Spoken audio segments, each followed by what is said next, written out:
Hello. Okay. Good morning, afternoon, or evening, whenever you may be watching this here video.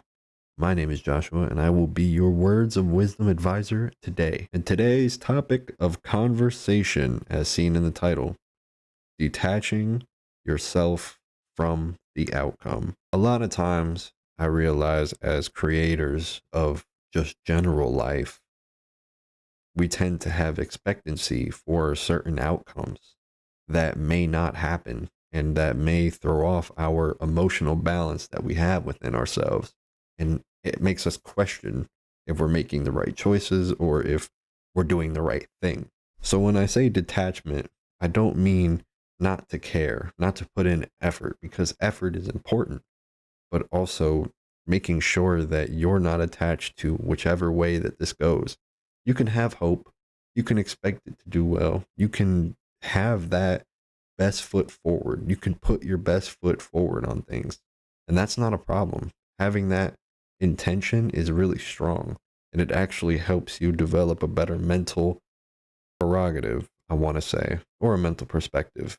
Detaching yourself from the outcome can also benefit you when it comes to relationships.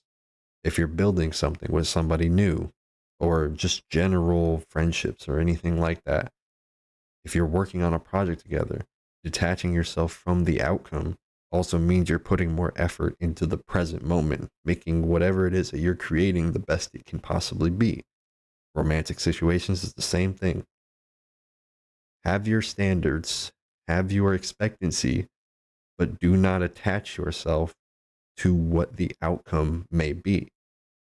I understand that we are human beings, and a lot of times we overthink things that we really need to not overthink.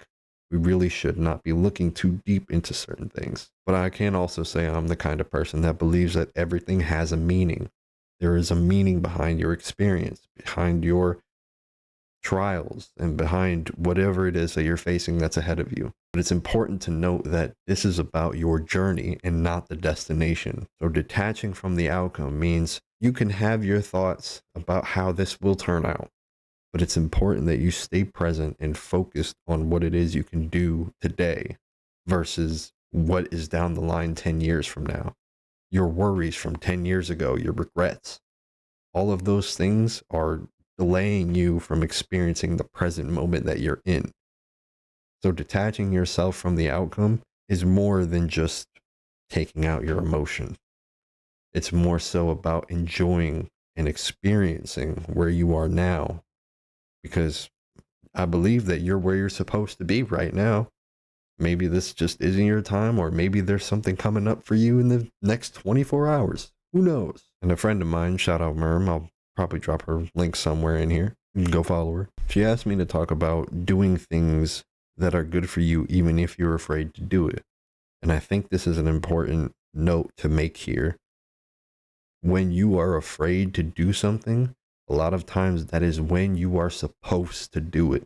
A lot of times that fear is what holds us back from reaching our potential that could make us great in any field that we so desire. And it creeps into your mind as a form of either depression, anxiety, or just general worry. And it stunts your creative growth. It stunts your development as an individual, because that fear is really meant to push you further into the unknown, into the uncomfortable. Listen, I'd be lying if I said I wasn't a hermit, because I am. I like being by myself. I love my solitude. I love my peace and quiet.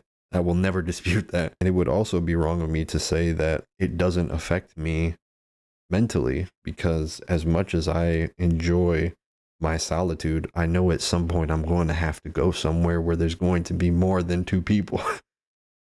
That's just reality. There's going to be people everywhere. That's kind of the way the world is. But in the sense of your creative endeavors or just your journey in general, it's important to detach yourself from the things that the fear tells you it can be.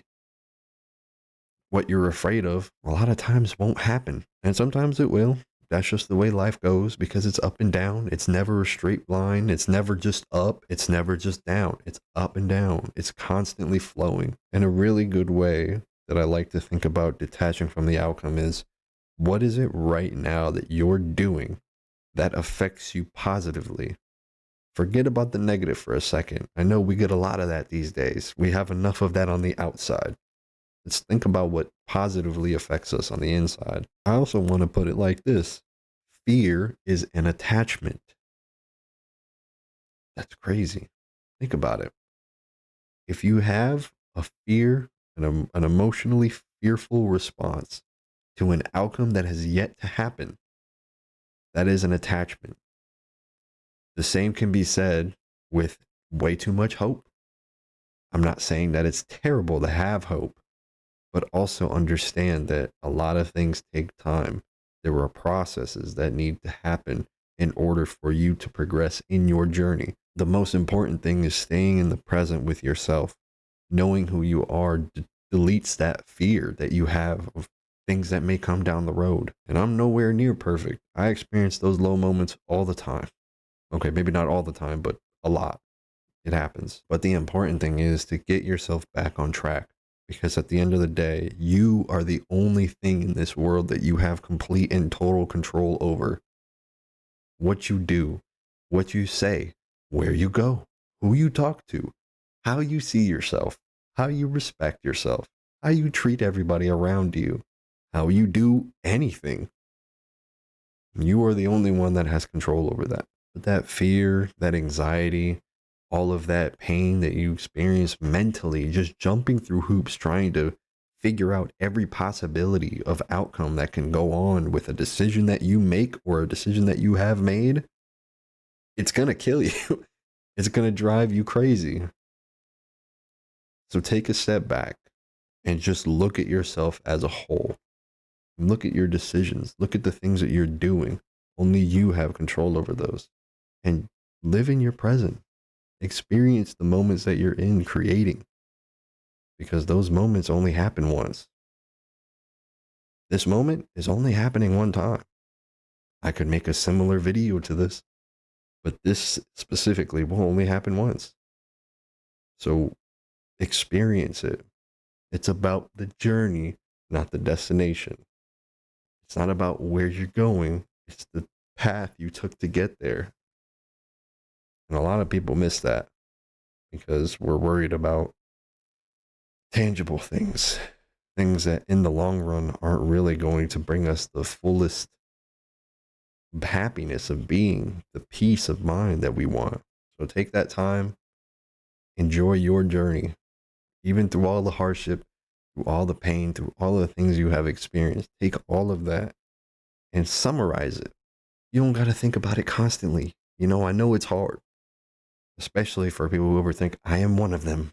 Believe you me, I am.